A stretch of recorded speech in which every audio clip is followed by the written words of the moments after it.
Hey, welcome to the channel. Here in the video, we will share the details for the Minecraft Bedrock error code door. Before we proceed, we want to let you know that we used AI for the voiceover and some graphics. However, all the information shared has been manually researched and is not AI generated. As per our research, the error comes when players try to join a server or connect with friends through multiplayer. Some players have shared that they get this error randomly, even though they are on the latest version with cross-play enabled. According to our research, the error is caused by multiplayer connection issues. It can happen due to DNS settings, weak internet connection, or other network-related restrictions. To deal with the error, the first thing we suggest is to change your DNS server address. You can do this by going into your network settings and setting the preferred DNS to 8.8.8.8 and the alternate DNS to 8.8.4.4. Once done, check if this helps with the error. If the error still comes, then check your internet connection. Make sure that you and your friend can visit other websites without issues. Also, if you are using a school or work internet connection, try switching to a home network.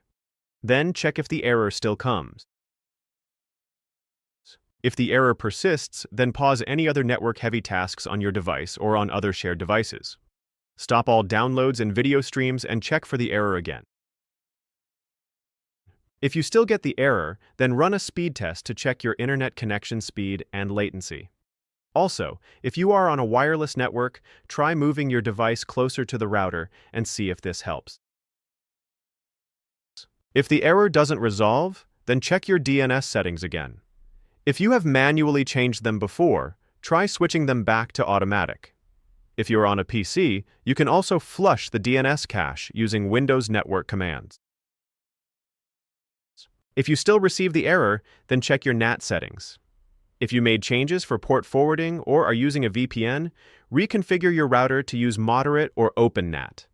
Once done, check if this resolves the error. At last, if the error still persists, then check your open ports. Make sure your firewall, antivirus, or VPN is not blocking or slowing your connection. Also ensure that ports 80 and 443 are open. That's all for the video. If this video helped, don't forget to like, share, and subscribe. Have any questions or issues? Drop them in the comments below. Thank you.